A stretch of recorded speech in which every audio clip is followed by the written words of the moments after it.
Le trailer ultime de Deadpool et Wolverine est sorti et il nous révèle pas mal de choses intéressantes, nous apporte également des confirmations suite à nos théories et aux rumeurs des 30 premières minutes du film, mais surtout il apporte quelque chose d'absolument incroyable, mais on aurait pu s'en passer. Alors je vous propose qu'on décrypte tout ça ensemble, qu'on regarde les petits éléments que nous apporte cette nouvelle bande-annonce, une bande-annonce qui mine de rien se vaut beaucoup plus axée sur le sérieux et beaucoup moins sur le côté humoristique. Changement de ton assez surprenant de la part de Marvel Studios qui pour l'instant a réellement axé sa communication sur l'humour. Bon, il est temps de rentrer dans le vif du sujet, mais avant qu'on commence ce décryptage de cette dernière bande-annonce, je vous invite à laisser un pouce si cette vidéo vous plaît, à activer la cloche pour ne manquer aucune des prochaines sorties à venir sur la chaîne, et bien évidemment, vous connaissez la chanson, à vous abonner ici pour toujours plus de Marvel.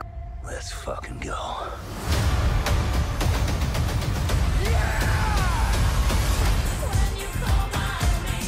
Bon, comme dit, ce trailer nous propose un ton bien plus sombre de l'image du film, là où les précédentes bandes annonces et trailers et TV spots nous avaient proposé une ambiance assez humoristique, fun et assez déjantée. Ce nouveau trailer, c'est complètement autre chose, c'est un ton beaucoup plus sombre qui nous montre réellement les enjeux de Deadpool pour vouloir sauver son propre univers. On a un rappel des moments épiques de Wolverine dans l'univers de la Fox à travers les différents films dans lesquels il est passé et nous confirme bel et bien que le Logan de l'univers de la Fox est bien le même que celui de l'univers de Deadpool. Ça nous revient donc à la rumeur des 30 premières minutes du film qui avait été dévoilée, comme quoi il appartenait à l'univers 10005. Et selon cette même rumeur, c'est la mort de Wolverine dans Logan en 2017 qui a causé la mort de l'univers de Deadpool, mort qui peut prendre des milliers d'années. Il se met donc en quête de ce nouveau Wolverine, et là, clairement, on voit bien que celui-ci n'est pas du tout sur la même longueur d'onde. Si notre Wolverine Logan était un véritable héros, celui-ci semble être un véritable loser. Il y a une référence au costume que porte Wolverine, où il dit bel et bien que c'est Scott Summers qui l'a invité à porter ce costume jaune.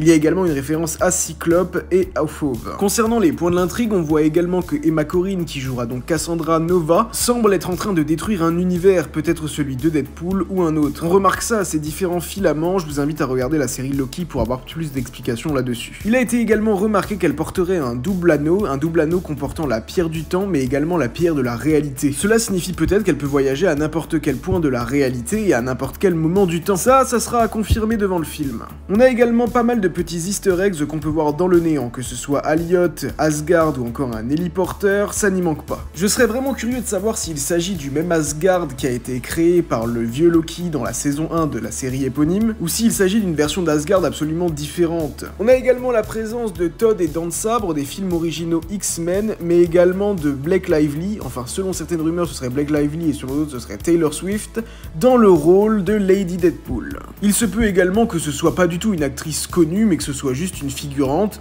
et qui n'enlèvera peut-être même pas son masque durant le film. Bon, après c'est sûr que ce serait un petit peu dommage de gâcher cette cartouche, mais à voir. Et évidemment, la grosse surprise de ce trailer, j'avoue que je m'y attendais pas, enfin je me savais qu'elle était dans le film, mais je m'attendais pas à ce qu'il la dévoile dans la bande-annonce, c'est la présence de Daphne Keane, X-23, qui fait son retour quelques années après le film Logan.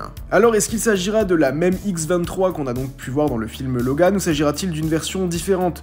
Pour ma part, j'ai tendance à penser que ce sera la même version parce que je vois pas vraiment l'intérêt dans ce cas présent de prendre une version différente. Mais après au niveau des timelines, on sait que c'est compliqué du côté de la Fox et que ça a toujours été compliqué, donc ça reste à confirmer. Alors je vois pas mal de gens râler quant à la présence de Daphne Keane dans ce trailer, c'est sûr que c'est un petit peu dommage à une semaine de la sortie de la dévoiler dans une bande-annonce, mais évidemment il fallait envoyer une petite cartouche afin d'essayer d'attirer un plus de monde possible en salle. Maintenant j'avoue que moi ça me dérange pas tant que ça dans le sens où ça faisait très longtemps qu'on avait limite la confirmation officielle qu'elle serait présente dans le film, même si elle a toujours nié à la Andrew Garfield, elle a d'ailleurs dit qu'elle s'était inspirée de lui dans ses différents mensonges. Mais je suis content qu'ils aient pas montré Channing Tatum en Gambit, parce que ça, j'ai vraiment hâte de le découvrir dans le film. Bon, n'hésitez pas à me dire ce que vous avez pensé de cet ultime trailer de Deadpool et Wolverine, et n'hésitez pas non plus à me dire quand est-ce que vous avez l'intention d'aller le voir en salle. Est-ce que vous irez déjà mardi soir à partir de minuit? Serez-vous assez courageux pour aller voir cette séance? Pour ma part, je vais essayer d'aller le voir vraiment à minuit, histoire de pouvoir tout de suite décortiquer, faire pas mal de vidéos théorie et analyse, histoire de pouvoir vous les proposer le plus rapidement possible. On entre dans la grande phase Deadpool et Wolverine et j'espère que le film ne va pas nous décevoir. Allez, on se donne rendez-vous très bientôt dans le néant.